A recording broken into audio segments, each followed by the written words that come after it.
Okay, hello everybody. Welcome to the webinar about how trust is built or lost. So this is really going to be focusing on the care home and later living sector, and it's a real practical guide for how we can improve our conversions and boost occupancy for inquiries and tours, and particularly capture more private paying guests, which is obviously everything everybody want. So this whole webinar is about trust as the driver of occupancy. A lot of what we're going to talk about is about buyer psychology and how families actually choose making these high stakes emotional decisions under uncertainty. So I know many of you on the call here. Thanks for joining. For those who don't, just a little tiny bit about myself. I am a specialist in the care home, later living and hotel sector I work, and my strength is on boosting occupancy through sales, marketing, and customer experience optimizations. So let's get into it then. So most operators perhaps think that the journey starts at the inquiry, but it doesn't. It starts a lot earlier than that. Often the families are arriving at the inquiry stage, that first phone call, or walking into our homes with a preformed feeling. So it's critical that we demonstrate empathy right at the beginning of the journey. I call it the end-to-end customer journey. So for many people, we know they're researching online on the website, and I'm going to try and make this webinar a bit interactive here as well. I'm going to also just pause there and ask anyone who would like to put any thoughts in the chat here, or please shout out about what are ways, therefore, that you can make your website more trustworthy. So I'm just going to pause there. Nikki, if you can just help me with anyone who would like to say anything in the chat, or please shout out those of you. Yes, absolutely. So I've just popped the question in the chat box as well, if anybody wants to reply.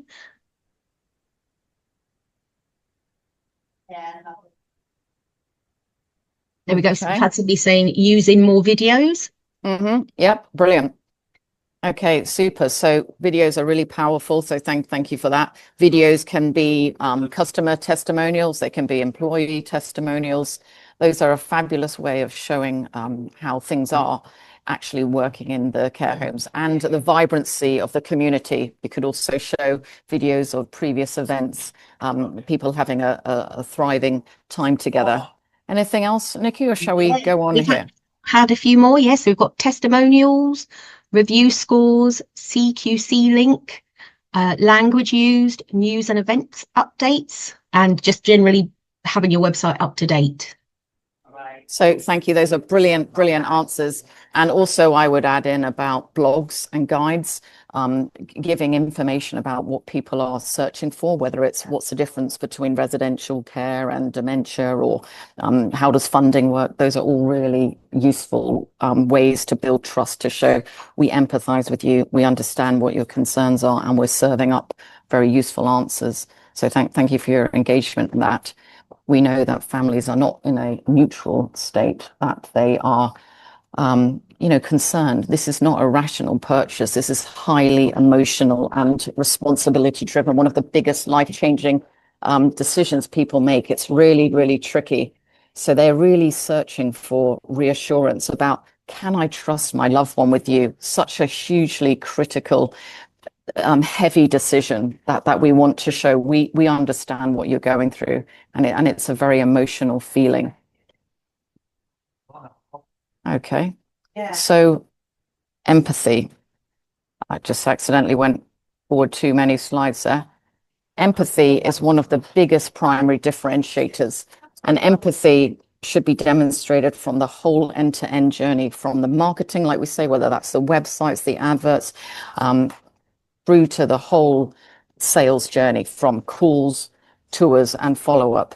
This is all about human connection. People respond to how you make them feel before what you offer.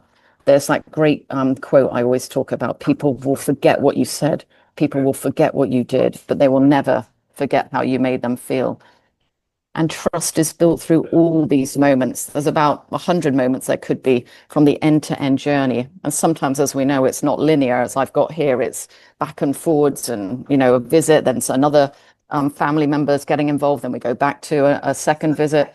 But yeah, generally there are so many moments here, and each one of these we need to optimize and make sure we're showing empathy, we're showing trust. It's not a single magic moment, it's a whole ecosystem of experiences. And often we lose people, what I call the leaky bucket, which I'm sure many of you on the webinar here will know. I love the analogy of the leaky bucket, and I'm always doing webinars on it. Um, those leaks can come across on any number of places if we don't close those gaps. So often the weakest points determines the outcome. And I do a lot of mystery shopping for people to find where are your leaky buckets and how do we fix that fast so that we don't lose the trust. So yeah, if we now sort of put our marketing hat on at the beginning as we're looking at how we gain more leads in the first place, trust often begins even before you speak to them. So, thank you for your interaction about the website bit. Generic websites, stock imagery, they can create distance. I've put it on here on the left-hand side, an image that I see on so many people's websites as I'm looking at them. This lady is a model who we find on Shutterstock and many other image sourcing. So that is just an obvious sign to people, oh, how come I keep seeing this lady on different websites? So really, we don't want stock images. We want real life, real photos, real moments that show people, what is it like to look here? Can I see my loved one living here? And we can put that on website. We can also put it on many other marketing channels, such as social media or adverts. So then let's keep in the marketing sphere here about also what is a really great source of trust. And credibility through reviews are critically important. It's about getting the reviews that are consistent and they're recent. So we've put up a few examples here. You can see carehome.co.uk. It would be wonderful to be at a high score of, let's say, 9.7 or above, and also Google. Out of 5, it would be wonderful, well, to be 5, but obviously 4.7 and higher.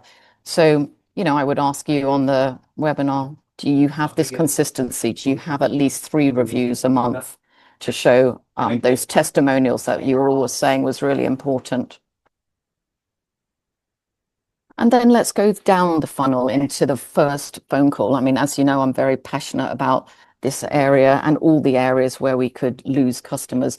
But this is where families are often speaking to multiple homes, and the tone and the speed, the lack of empathy, it can all instantly put people off. So I do a lot of training on call handling.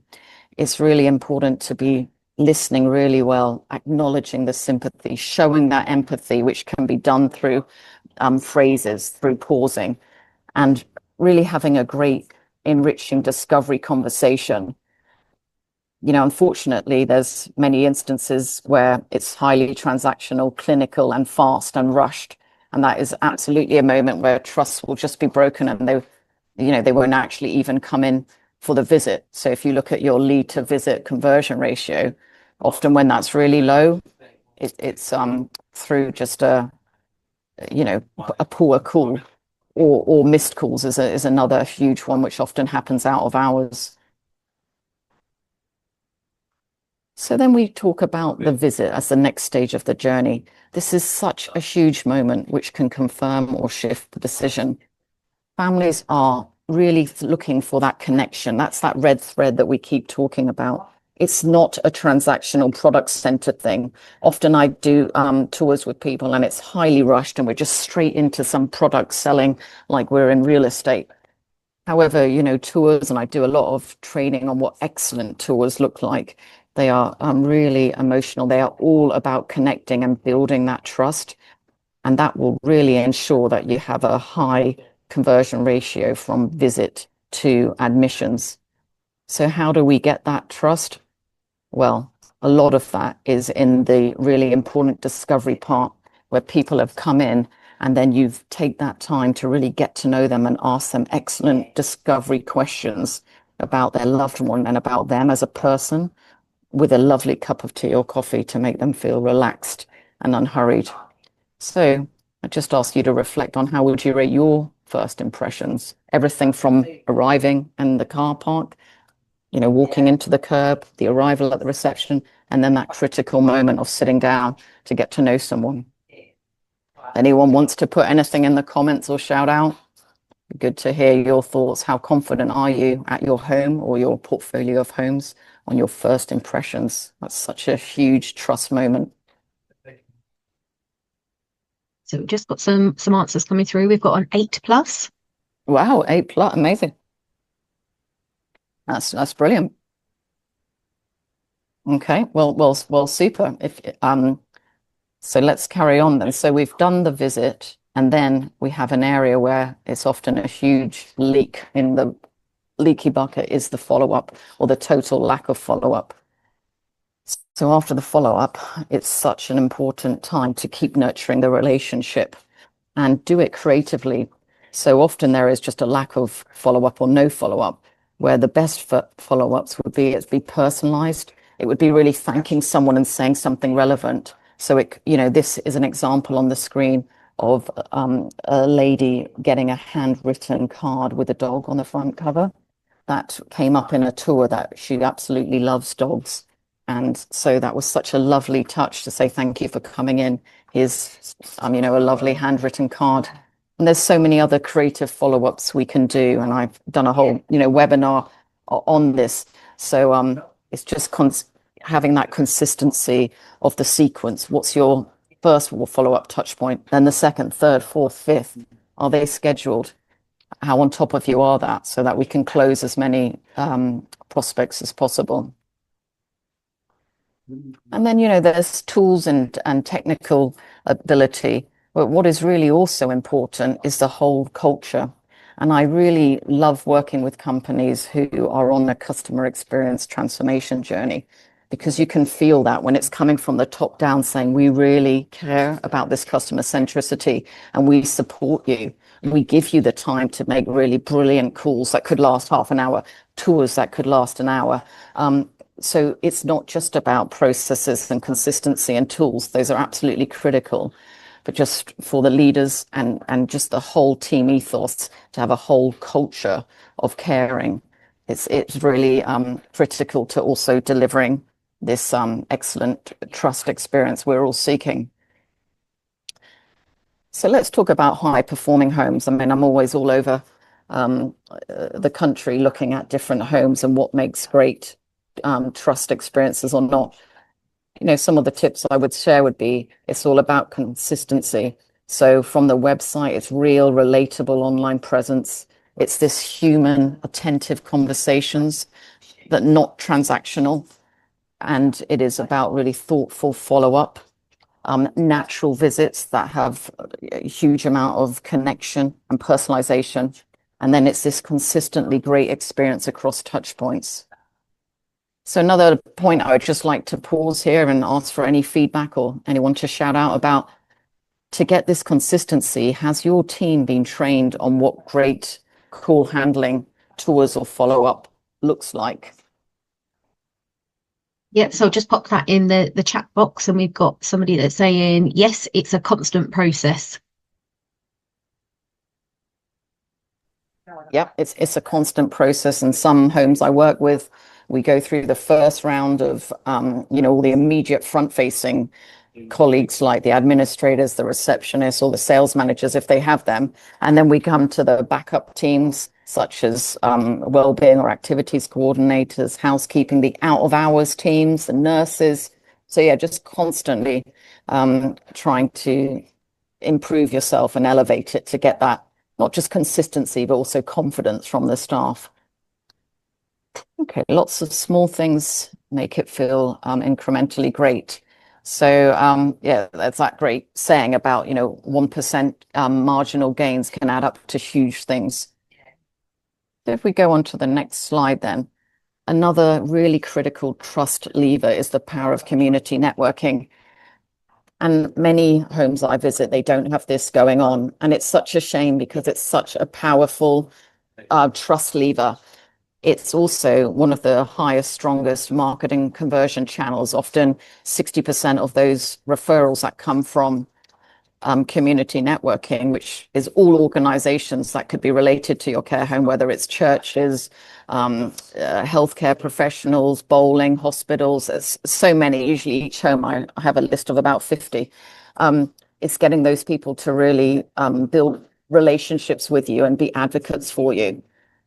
So I'd sort of ask a question to those of you, on the call is, does your team do this perhaps at least twice a week, going out, outreach, as well as inviting people in for events or holding their groups in your home?